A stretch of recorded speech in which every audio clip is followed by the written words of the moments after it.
Good afternoon, everyone, and welcome to today's webinar hosted by the Family Enterprise Center at Kennesaw State University. So my name is Sarah Davis, and I'm delighted to have you all with us today. And we're thrilled to see such a wonderful turnout and to have the opportunity to share valuable insights with our community of family businesses and of professionals. Marie is the executive director for the Georgia Center for Employee Ownership, where she helps business owners to preserve their legacy through employee ownership options. And we're incredibly fortunate to have her share some of her experiences with us today. Today's webinar focuses on employee engagement, and we anticipate a highly informative session. We will begin with a presentation by Marie and conclude with a conversation with our friends from the Woodstock Furniture and Mattress outlet. We have with us JR and Brian, father-son duo, who have successfully engaged their employees through employee ownership, also known as ESOPs, as well as the Chief Strategy Officer, Matt Belote, who is a non-family member, but incredibly involved in the business and an important part of the success. Thank you, Sarah. I'm delighted to be here. Let me tell you a little bit about what I do and why we do it. And then we're going to talk about not employee ownership today, but about employee engagement. So the Georgia Center for Employee Ownership is a nonprofit. And everybody asks what the GACEO stands for. That's Georgia Center for Employee Ownership. And we work with businesses of all kinds. People call us for all reasons to focus on what can they do for their employees. How can they plan their succession? How can they work on their strategic plans? Whatever it is, we're there for whatever they need. But our focus, of course, is employee ownership in its many forms. And one of the very special things about employee-owned companies is their culture. They are all focused on taking care of every single employee owner there, which are their employees. And we have, of course, a very special one here today. We'll let them have their chance to talk, but I'm not giving up this mic yet. So a little bit about me. I grew up in a family business. My parents had a nursery on Buford Highway. So that was way back in the olden days when we didn't get to watch Gunsmoke on Saturday night until we finished up all the stuff in the envelopes to mail out to people with flyers of new products and whatever. And at 8 years old, I thought I was really something because my parents let me run the cash register. So I do have a family background and know what some of you are facing with your business. Now, my parents' idea of family engagement and employee engagement was, let's say on the 4th of July, we hauled the family barbecue out to the store and we cooked burgers because we all had to work. Nobody got a day off. So that sort of thing. We got off a little early and we always went to see all the employees in the hospital. We always took care of, if they couldn't come and get their check and they were sick, we got in the family station wagon and delivered the check on Friday. So I know a little bit about employee engagement and very fond memories of some of those people that worked with us, very fond memories. And they all gave me a high school graduation gift. So that was fun too. So we always treated them like family. So let's go through some of these ideas here. If you've never heard of the Aspen Institute, it's a think tank, and they do a lot of work around employee ownership, but a huge amount of work around employee engagement. For instance, they just had a great series on the people who provide your groceries. The farmers and the people in the grocery and what it takes to actually get food to your table. So if you're interested, take a look at the Aspen Institute. It will blow your mind, a font of information. But here's a quote from them, while the potential of workers' ideas to transform workplaces remains significant, many companies have yet to recognize their employees as their most valuable assets. Too often, workers find themselves in roles where their contributions are undervalued and their voices are silenced or ignored. In our work at the Economic Opportunities Program, we have seen this transformative potential of workers time and again. When workers are given the opportunity to provide input and ideas, They become active participants in shaping the conditions of their labor and the trajectory of their firms and industries. And that might scare a few people. I can't have seen my dad just turning his employees loose to, run look at the books or, run the cash register. But he did ask them their opinions, and I think that was important. So it's different for every business what level they might want to involve their employees. So this is again from the Aspen Institute. Workers' ideas and perspectives not only contribute to creating good jobs that support their well-being, but they also drive productivity and innovation and provide invaluable insights into improving operational efficiencies and enhancing product quality. This idea, of course, is not new. Toyota has long held its philosophy that the wisdom of workers is key to their success.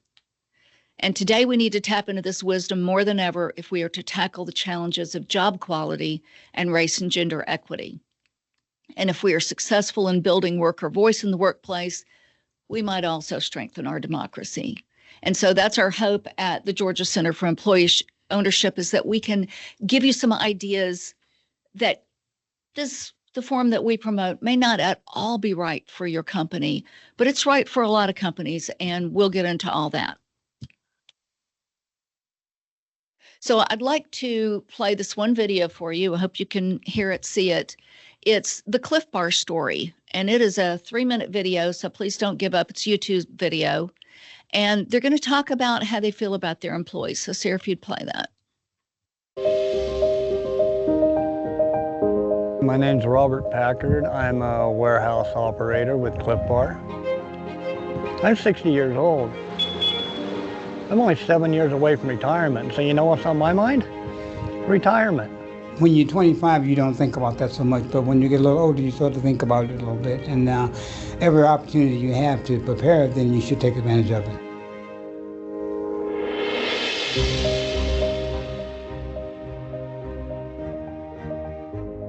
My mom always had a saying when I was growing up, and it was, put yourself in someone else's shoes. And when we thought of doing the ESOP, that was one of the things I thought of. What would it be like when someone leaves the company, when they retire? The ESOP, the Employee Stock Ownership Program, is really a great benefit for people working here. The main benefit is that employees get ownership of the company, and they don't have to buy it. It's a gift. Kind of like, what? They just give that to you? There's some vesting requirements and other things, but it is intended as a retirement benefit, and people can have their accounts grow over time. And then that money will continue to build throughout your tenure with the company, but by the time you get to retire, it can really become a very significant amount of money. I'm an avid fisherman. I can't go to South America and fish for the kind of fish I want to, but when I retire, take and guess what? I'm going to Bolivia. I'm fishing for peacock bass. That added income coming in is going to make it to when I retire that I'm actually going to be able to do what I dream about and wish I could do. It's a sense of security. It's a sense that gives someone a purpose that they can retire with dignity and retire in a lot of flexibility. It helps me dream again. In manufacturing, especially as an hourly team member, it's very unusual to be able to be part of an employee stock ownership plan. We wanted to embrace everybody, and this was our way of doing it, was like, hey, you're part of this company now, and you're a part owner as well. They own that joint.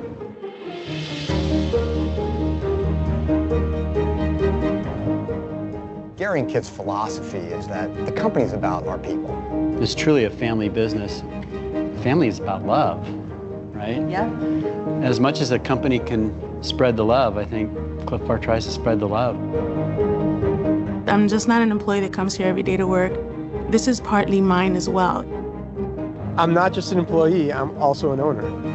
I'm an owner. I'm an owner. I'm an owner. This is my company. This is my company.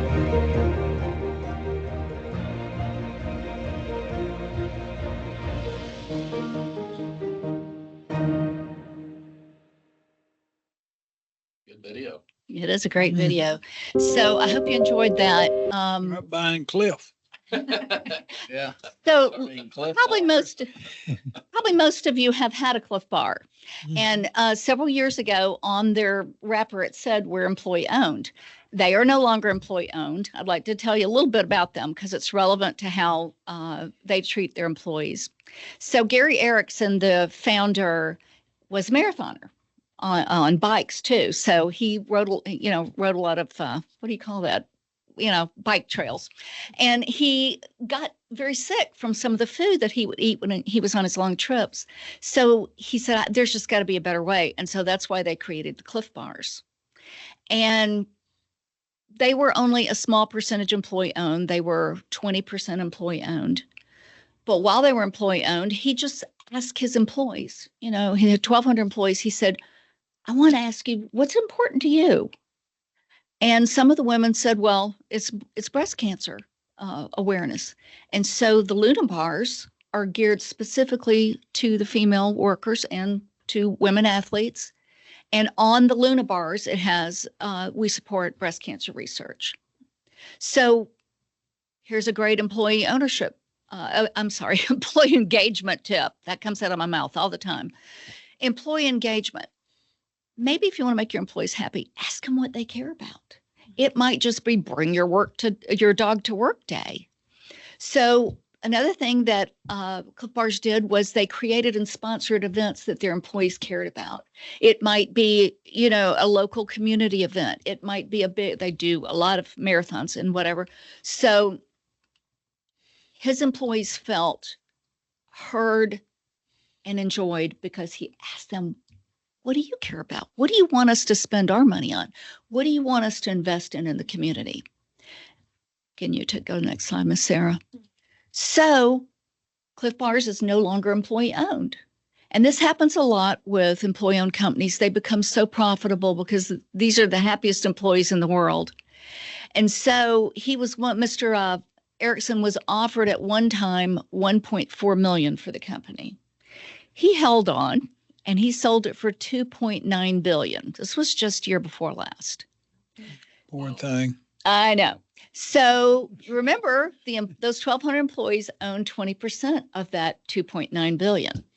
So they split $500 million, which is about $483,000 a piece. That they just got a little bonus check. Here's your 20% of Cliff Bars. They kept their jobs. They kept the legacy of Cliff Bars. It's always will be Cliff Bars. And their employee stock ownership plan just rolled. I hope they rolled it into an IRA and didn't go blow it. But that's what they do. And it happens to a lot of employee-owned companies. So I just wanted to share this because this is one of the classic examples of we love our employees. So many of you have heard of the silver tsunami, and that is we're all baby boomers are coming into the retirement age, and it's pretty scary. And there are a lot of employers who are facing this. Next slide. And so here in Georgia, this is our website. If you'd like to look at the GACEO.org website, you can go in and click on any county in Georgia, and it will tell you how many businesses are owned by people 55 and over, how much of a payroll is involved, how much revenue that brings in. And let me tell you, I sat down with many of the chamber leaders at a conference, and they were like, oh my gosh, we better get busy because these people are getting older. And one of the things that we really encourage is don't wait till you're older. Start looking at that succession plan, start looking at that strategic plan. I've almost stopped saying succession plan because they say, oh, I'm too young. I'm not ready to leave. That's not what we mean. We mean a strategic plan for later in life. And I want to throw this slide in here because, of course, we're all about employee ownership. So there's plenty of information on here if you wanted to look and see how profitable employee-owned companies are. And I'd really love to roll family businesses in there as opposed to just any old business. So there's lots of information. Don't be afraid. My picture is on the website, but nobody will call you but me. So, and I'm very busy. I have the whole state.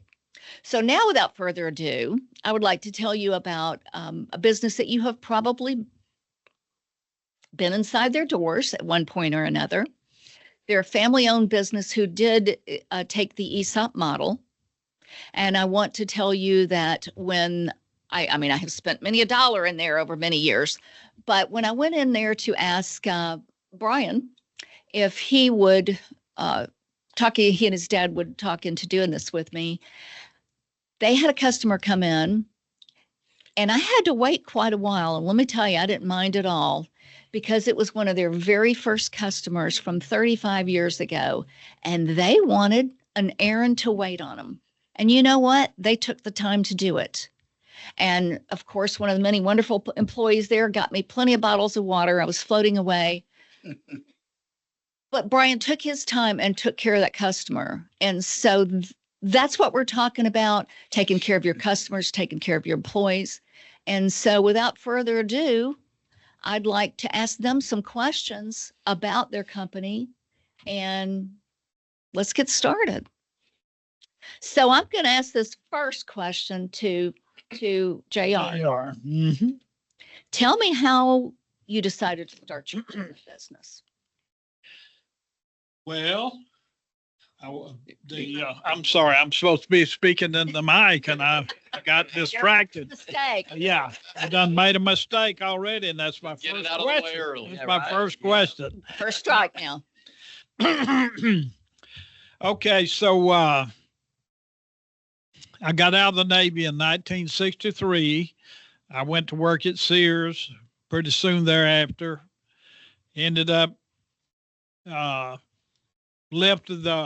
they laid me off about Christmas, and then so I think about March they called me back. They decided I wasn't as bad maybe as they thought I was. So anyway, they started me out at a great salary. I think it was $1.59 an hour. And they gave 2.5-cent raises back in those days. And when they gave you a raise, they told you not to tell nobody. You know, they didn't want you to tell nobody. And so one guy that I knew pretty well, he said when they gave him a 2.5-cent raise and they told him not to tell anybody, he said, well, you don't have to worry. I'm just as damn ashamed of as you are. So anyway, so we were making great money back then. So what made you decide to start your own? Well, I stayed there 23 years, mm-hmm. and then I was in the buying office when I left. Mm-hmm. And they decided to close their office and consolidate to Chicago. Well, I would never was even if I'd have been asked. But anyway, so I could have stayed with the company. I had an option but I just decided, I've wasted 23 years. Why you want to stay here the rest of your life? So I just took what little buyout they gave you and left. First year, I kind of piddled around the first half and spent what little money they gave me. And then I went to work with a fellow selling building material. After 6 months of that or so, or a year, I don't know what it was, but my old boss called me and said, why don't you open a store and start selling some of these catalog returns? Because part of what I did was selling other dealers catalog returns when I was there at times. So I said, well, so anyway, decided to do that. Found a little old 6,000 square foot building over on Highway 5 in Woodstock and rented that and started buying the catalog returns. And when we started, I had my mother-in-law and another lady and me, and then I had 2 daughters that come in after school or part-time, because we were open, 8 to 8. Mm-hmm. Monday through Saturday, and we even opened a few Sundays. So anyway, we stayed that way for a while, and then Brian, I think about sometime maybe close to a year after you opened, or 6 or 8 months, what he decided. You opened August, and then I came in about March full time. Yeah, about March, and So now you're up to 3 family members. Now we had 3. Well, my grandma worked with us. Granny, Granny. Granny worked. And then was Pat already there? I don't know when you came. No. The kid's bus driver later, I don't know, it could have been before. I'm marvelous. not sure. She came over one morning and looking around and found something I guess she wanted to buy, and she wanted I said, I don't know how to ring the register. So she wasn't nobody there but me and her and Polly or whoever, and they didn't know how to ring the register either. So anyway, I said, well, just get over and ring yourself out. So she called Angie, my youngest, and she walked her through it wasn't very complicated, but anyway. So you started out very few. Long story short, Pat never left. So she stayed, she was an employee from then on. So she always said we couldn't fire her because we never hired her, which is probably the truth. But she was a kid's bus driver, and they're a youth leader at church, and her husband. So there's a lot of connection there. So anyway, her and Brian probably came not too far apart. And then Brian decided to get married, right? When was that? We opened in 88. 1990. 1990, he decided to get married. He wanted to get married on Saturday, so we couldn't close the store. So a fella that I'd worked with at Sears had known for many years, I knew he was working somewhere because he left the company as well. So we found him as working at the Air and Rents or one of those rent-to-own places. And I called him, see if he'd consider working with us. So he came talk, and we hired Richard. So he came to work, and so the main reason we went looking for him is because he was getting married, and of course he wanted me to take off and be there. Imagine that. So anyway, Richard came, and he and Pat both worked 30 years. Unfortunately, Pat passed back during COVID, and Richard retired when? 2 years ago, his wife got sick. He had put in 30 years. His wife retired, so he got sick. And I mean, he had to go home and take care of his wife. But after getting back to, we started out in the salvage business, right? Just selling anything, whatever we could find, Jeep tops. I mean, we've sold groceries, watermelons. clothes. I mean, whatever there was. So anyway, so. I heard some about some pink toilets at one point. Yeah, we probably had some of those as well. Too. Yeah, we sold a lot of those pedestal sinks and all toilets. Yes, we did. I think Pat gets the best non-employee engagement I've ever heard in my life. She didn't even work, and you engaged her. So how many employees do you have now? Now we got about 170. Mm-hmm. That's right. When we did the ESOP, we were around 150 probably. Yeah. When we did the ESOP. Yeah, we've opened another store, so we're up to 170. Tell everybody where that is. We opened a store in Covington recently, back in May. Mm-hmm. And we already had a store open, and our main store is on Highway 92 in Ackworth. We've been there, 23 years. I can't believe before that, we were 10 years there at the corner of 92 and Bells Ferry. So, and then since then, in 2005, I think we opened a store in Hiram or Dallas. They couldn't figure out really where we were. They made us get business licenses in Hiram and Dallas. So, they fight over it. Yeah. And then when did we open Rome? 17. 17, we opened a smaller store in Rome.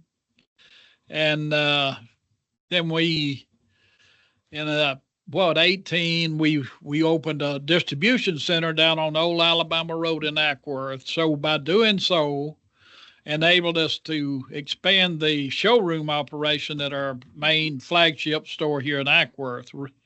So we expanded the showroom from at that time, we might have had 42,000 feet. We expanded to about 100.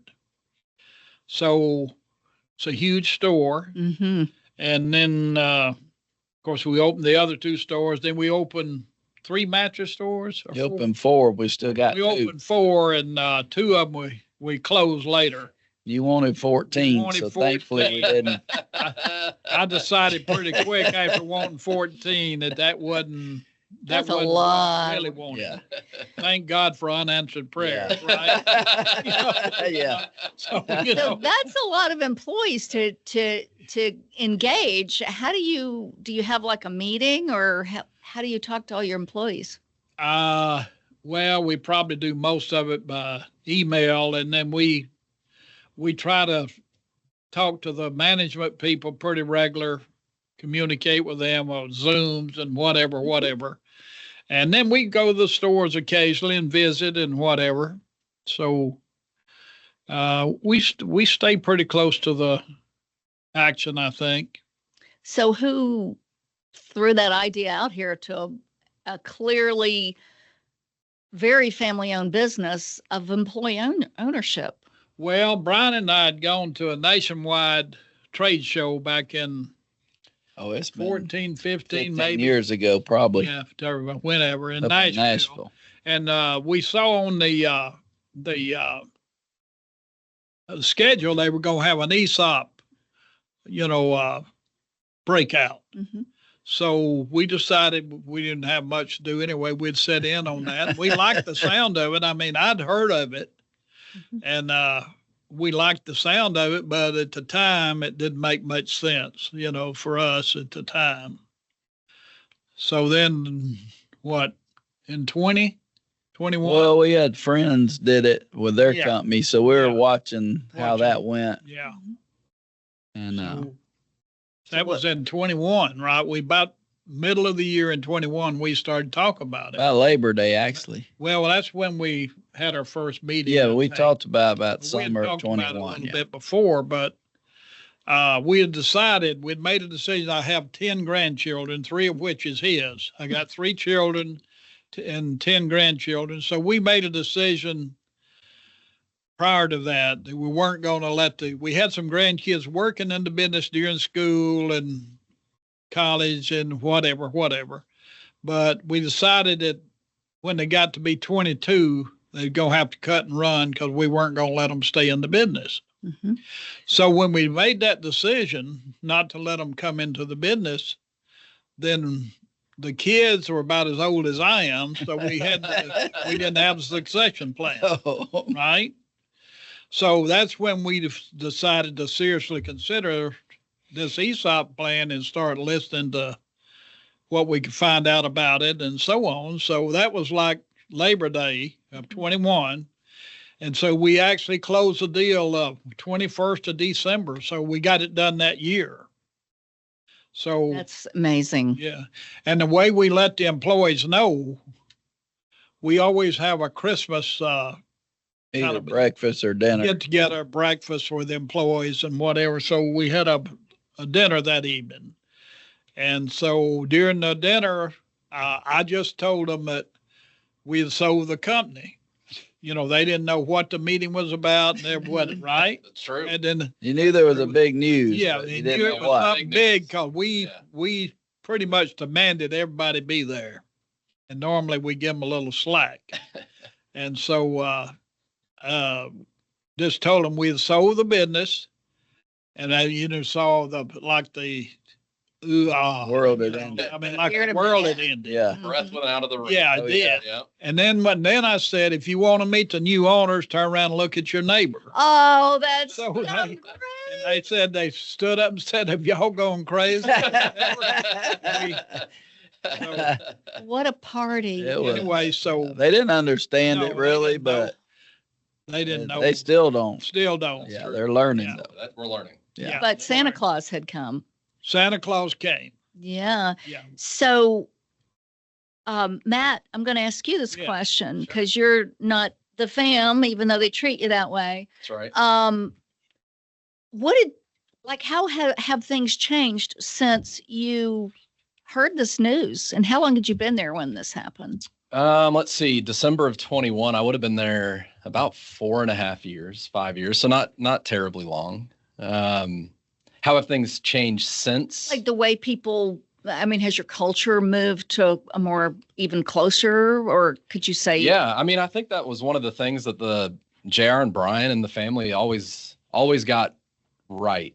You know, I don't think JR was giving himself a whole lot of credit for the level of interaction and engagement that they have with the employees and have always been since I've been there. And, you know, there's some folks they mentioned that have been there 30 years, but you'll hear a lot of 20 plus years and a lot of 15 years. I'm still really one of the younger ones in the company, but always interacting, always asking, you know, what do you see? What can we do to make things easier, better, faster? How can we provide better service? Are there any ideas? And they did a really good job of, you know, they say it wasn't really part of their long-term vision for the company necessarily having that, you know, employee ownership succession plan, but they always treated everybody that way. I mean, I think they knew that they didn't have all the right answers all the time, but somebody in that place did. And so they did a great job of engaging. And I think the things that have changed now, it's more, maybe a little more formal than what it was before, and much more deliberate about getting more people involved. Oh, that's really amazing. So, Brian, did you see a huge change? Because you've been there from the very start. Did you see, especially from the family's point of view, were they surprised that this happened, or how did you see people reacted, and how's it doing? Well, no, the family was part of the whole deal, because we wouldn't have done it if there was pushback from any of the rest of the family. But the culture, I think the reason we were able to go this route is we had such a great culture already, that it wasn't going to be like a huge change. It was just going to be, so for 30 something years, you've built whatever wealth we have or don't have, but now we get to work hard for the next, hopefully 30 years to y'all to benefit from it. So it really wasn't a go in the next day and anything was different. No. Which was good. And they won't really probably believe that me and him we didn't do this to retire or to get out of it until they see our actions that we still are there 20 years from now. So they thought y'all would just go into the sunset. Well, I think a lot of people think that at some point we'll just vanish, but that wasn't we love what we do. So, and it's always been about 10 more years. I love it. Yeah. So I was in there, and all of a sudden I heard this beautiful breaking into song over the intercom. That sounds like employee. Tell us about that, because I think that's pretty engaging of the employees. And then he changed tunes and sang something else. So what's that about? David Mack. David Mack. Yeah. He normally, if anybody has a birthday, David normally, or him or George One, will get on the PA and sing happy birthday to whoever.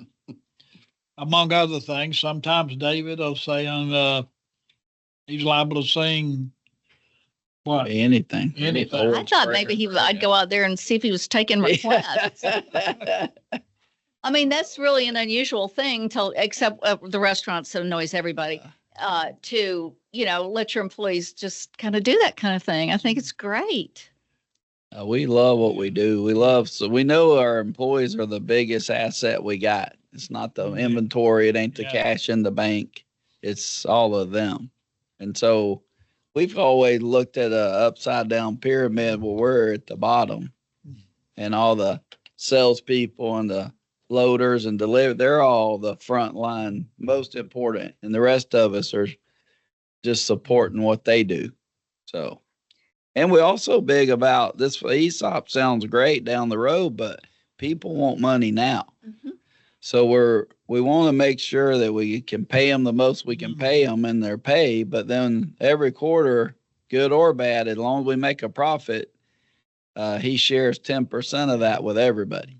Wow. Every quarter. So if you got fewer people doing more business, then your slice of the pie is bigger. And so it's always been way before ESOP, we want to do more with less so you get more and share it with them. What a philosophy. And then the 401k, our 401k has a lot in it over the years. And so we still contribute to that, even though they wanted us to stop, but we still want to make sure the folks that maybe won't benefit as much from the ESOP based on their age, they're still getting some money in their 401k. So amazing. So it's kind of a four. Yeah, I'll give you a little illustration. Back, I mentioned my Sears life. Well, sometime during, I'd been there 15 years or so, and I was talking to one older guy, had been there 35 or 40 years, and he was proud of the fact, they had a profit sharing plan that he had. Maybe he was going to retire with maybe $100,000 in his profit sharing account, which he thought that was great, but he never made over $2 an hour. He starved to death the whole time he was working there. Oh, yeah. So then he retired and he might have died a year later. You didn't get to enjoy any of that. So to me, I mean, you can tell me all about this pie in the sky that I'm going to get down the road, but you got to eat now. So we try to, and we don't do right now. We're not where we want to be as far as paying our people, because I know that it don't mean a whole lot, to a lot of people. Yes, if you're living hand to mouth and payday to payday, it don't matter what's down at 25 years down the road. It don't matter. You got to eat now. So especially if you're young and you just think, we're not where we want to be in that particular area either. But we think we got a lot of things in place.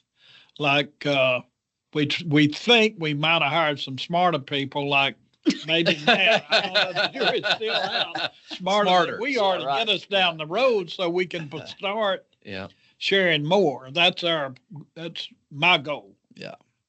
And so Matt told me your goal for the store when I was there. Your goal is to be the best. Most trusted. Most trusted. Yeah, that's right. Finish the sentence. Oh, most trusted home furnishings retailer in North Georgia. That's what the mission. A great philosophy. And so I suspect that you might have some people coming to ask you about your wisdom in this, because I know having the whole state and going through all the chamber meetings and the different economic development associations and all these things, the topic is employee retention. How are we going to attract employees, keep them? And then, of course, there's a housing issue, but the first and foremost is how do we get them to stay? And I think you guys could probably teach a class on that. Well, the Toyota way has been a huge part of that. Diving into the Toyota way. And I think that the company, the family has done a really good job of, if there was ever a time and need for some additional staffing, that they never needed people bad enough to need people that were a bad fit for the culture. And so I think having some clarity around the values that they, having a vision for the business and identifying some of the values or the character traits that align with the way that they want that business to look and run and feel. I think it was a big reason why so many of them have stayed for so long, was that it was a good fit from a character standpoint. And then the inclusion and the sharing. It's a rare to work with truly generous people is a very rare. It's a too rare of an experience, I think, for most of us. And so, mind if I ask how old you are?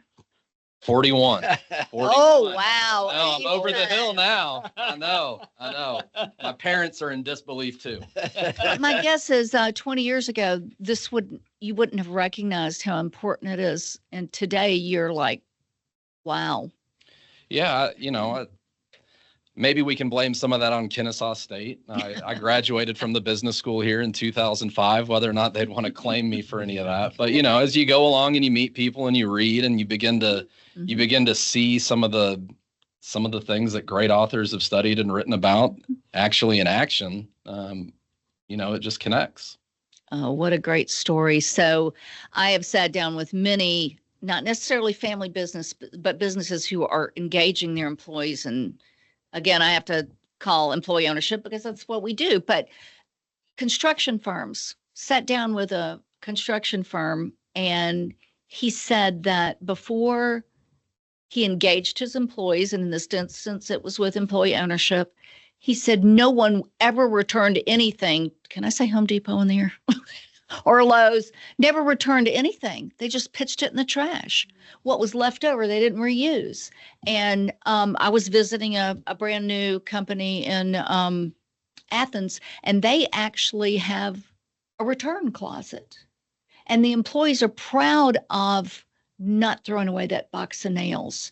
They bring it and they stack it and they log it. Joe returned this box of nails. Huge. And the employees are just excited. They're like, I'm getting chills over this one because we made our company money just by being here. And not the job we did. We inspired somebody else not to throw the bag of nails out, right? That adds up big time. I'm sure you know that. You probably bought a lot of bag of nails for. I do know a builder that I knew in Cherokee County. This is going back some years. In fact, his son was a good friend of Brian, and he was a builder. He would go out on the job site in the afternoons, pick up the bent nails that they'd throw away and straighten them. Wow. You know, old Maynard Young. Yeah. He was straightening the nails and use them again. Wow. You know? Yeah. I mean. And that's pretty hard to ask an employee to do, but I was going to tell this at the start, and we kind of got a minute, so I'm going to tell this story, and picture back in the late 60s, my parents' business. My dad built a new store when I was 8 years old. So I'm going to tell you, that was 1967. And it was about the size of a small Walmart. It was huge, huge. We had China and all kinds of things in there. But he thought, now, some of his employees came from South Atlanta, and this was before MARTA. So how they got there, I don't know. But he built in the basement showers and had one of those little tiny fridges down there. Now that I look back on that, I cannot believe that he had the forethought to do that. I mean, he was an Alabama country boy, but he knew that those guys were going to be really ripe by the time they got off the landscape job, and they had to travel all the way across Atlanta. And he put a shower in for them. You know, I worked right down the street from you there in Pine Tree Plaza. Really? I was there from 71 to 77. And it reminded me of a story. He's a black guy that worked with us, great guy. And there was one Saturday, he was late coming in, and he didn't show up. Finally, he called and said he was on the way, and they chased him down, repoed his car. So no! On the interstate, he couldn't get to work. You know, and so how'd you handle that? Well, I mean, we didn't fire him. I don't know whatever happened, but I guess he figured he got him another way to get to work some way, but he kept because he cared. It's kind of sad they changed. Of course, it could have happened to me probably. You know, they just didn't have nothing fast enough. But so that is a part of employee engagement and care in knowing that these things happen to people. Yeah, it's real stuff. Can you think of a story of something that happened that there don't no names, of course, but besides that one? We've had some repos at work, but I think nothing to be proud of. But. Yeah, but man. No. We got Annette. We don't want to tell her name. No. Well, no, we're good. We have a lot of great stories, but I'm trying to think of some others, but I mean, man, we've had some stories. I bet you have. Mostly good. Yeah. And so you're still kicking. Still kicking. And still hiring. Well, against my will, but we do hire, we still hire some, yeah. But I like to keep the staff small so they can get more of the pie. And the more you keep, that is true, bringing more people in, the pie gets smaller. And we're, like I say, I think we're positioned to grow our profits, and then at the same time, our quarterly share that we give to employees can grow along with it. But so anyway, personally, I'd like to keep it small as we can. Well, let me ask you this. We've separate the employee ownership part out of this, because we want to talk to all the family businesses out there. That's what this center is about. And so what kind of advice, and anybody throw this in there, would you give to family-owned businesses about engaging your employees, keeping your employees, attracting employees? What would you tell them? Well, you mentioned the Toyota way on one of your slides. So we dove into that just late 2018, early 19. And it really was like, we already value our employees and and know that they're the ones doing the work are way smarter than us. But that really gave us a whole philosophy to use for our company. So that's that. You're talking about your staff genius being the biggest form of waste. That's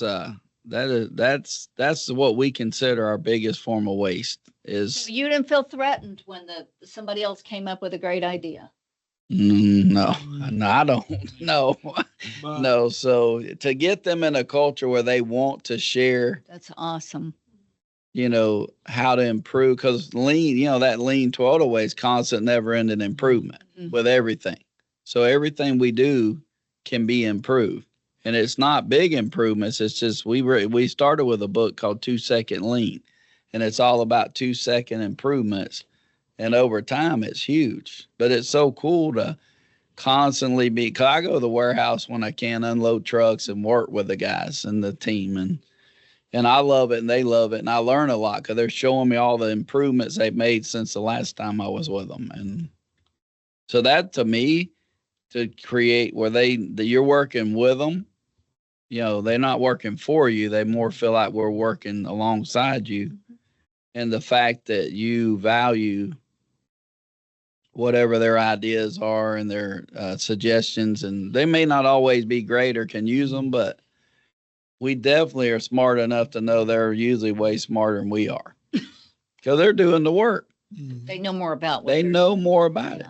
So, well, and I think it was a good idea to get everybody a copy of the book, and you basically did a small group book club throughout the entire organization. And so everybody who worked there has read the book, have conversations about it. So I think it's important. I don't believe you. I also think from an engagement standpoint, it's important to know what they see and what they're trying to do, and being,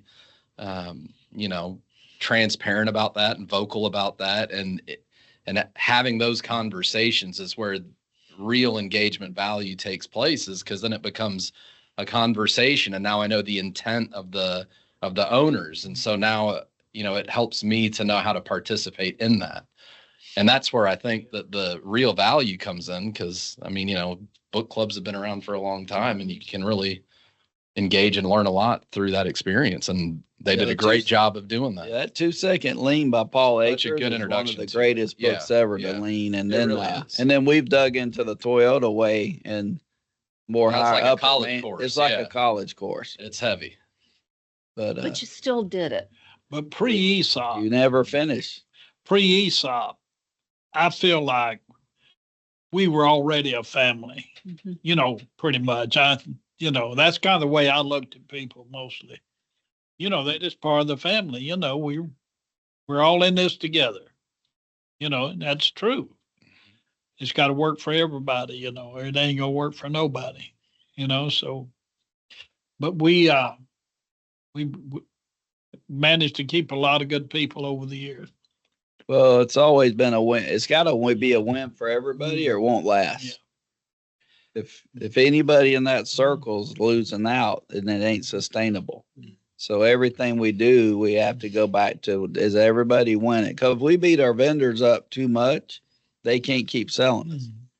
Or if we charge too much and try to make too much profit, the customers lose and they're not going to keep coming. Or if we don't pay our people good enough, they ain't going to stay.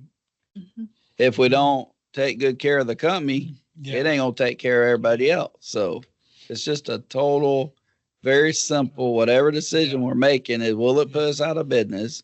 If the answer is that's no, then is everybody going to benefit from it? And then we try it. And we make a ton of bad decisions. But thankfully, we end up making a lot of great decisions. You obviously have made a lot of great ones. But But Very simple business. But every day we go to work, we're at zero. Well, I You was start really out at impressed. zero every day. So you have to be better and work harder every day. So no matter how much money's in the bank, no matter how much, nothing, every day is zero. Because you can't worry about how great yesterday was or how bad it was. You just gotta. So it never ends. It just is constant. So What's up? Well, I was very impressed when I came in. I thought I was just meeting with you two, and there was a room full. I wanted to snatch my Georgia rug. But there was a team there. For a job. Yeah, and if I sneak in at night, that rug may be gone. But, or the hat. Yeah. Tell everybody what you have, even though we're at Kennesaw, we probably shouldn't. But Oh my what do you God. I have? don't know if Tell I about can that. say that here. Real Well, quick, say it. So so, slide it in there.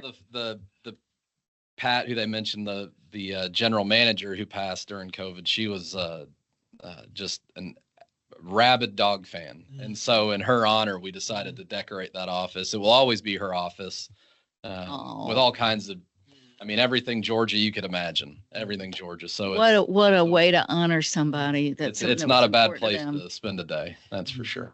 No. So what impressed me was it wasn't just the two of them. You had a team of people in there to say, remember that story, be sure to talk about that. It was just a great feeling. Well, I'm glad you had that experience. Yeah. I mean, and I think would like to say, a little plug for you guys, go and experience it for yourself.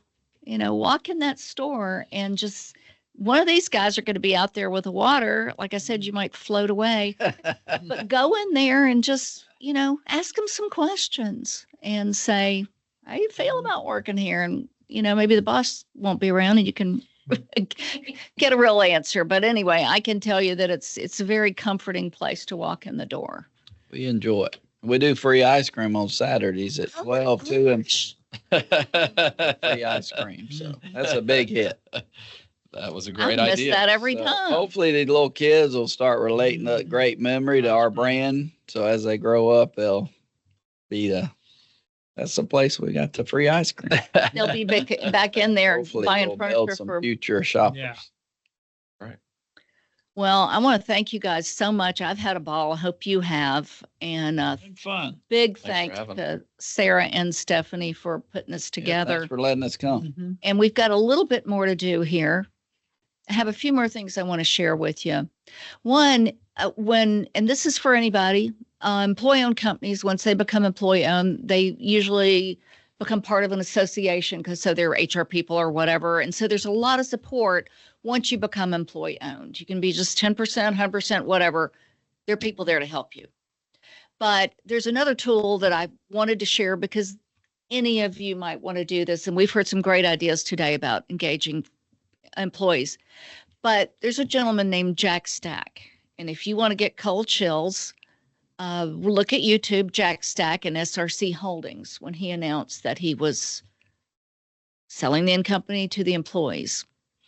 And so he, from that great company philosophy, he created something called the Great Game of Business. And I'll give you a link to that.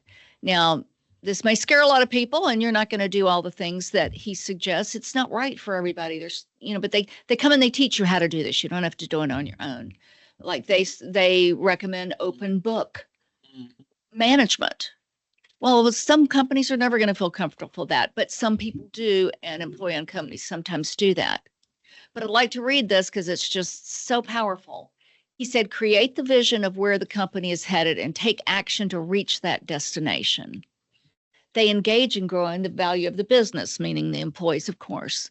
The more associates understand how they contribute every day through their work, the more they gain a sense of appreciation for what they're building with their colleagues. And with committees such as Ownership Culture Committee, Community Relations Committee, Wellness and Health Committee, whatever your company is right for your company, I'm throwing that part in there, you can build an outrageously successful company when you appeal to a higher level of thinking. And you guys have absolutely shown that. You weren't afraid to go and ask the warehouse guys or anyone for a better idea than you have. And that's what we're here to discuss today. So if I want to go to the next slide and just give them a little plug, because there are people here in the Georgia area that teach, if anybody's interested. But this lady that I just happen to know personally, she said, look, you don't have to call me. You don't have to whatever. Here's some links to listen to the video. Listen to Jack Stack. I tried to read the book, and I have to tell you, I couldn't do it. She said, well, you're doing it wrong. You're not hearing it from Jack Stack. Listen to him tell his story. So I encourage you to look up SRC Holdings. It's a fabulous. He used to work for International Harvester. And it's just an amazing story. So there's another one that you can put in your library. So here's my information. Again, if I can help you in any way, love to talk with you. So I'll let Miss Sarah have the Thank you. Floor back. So thank you all for joining us today on this webinar on employee engagement. And thank you all for coming to speak with us. We appreciate it. Hopefully you've learned plenty from Marie, JR, Brian, and Matt. We encourage you all to stay connected here with the Family Enterprise Center at KSU. So if you want any information on our upcoming events, or if you're interested in becoming a member, you can go to our website, which is familyenterprisecenter.com, or follow us on socials.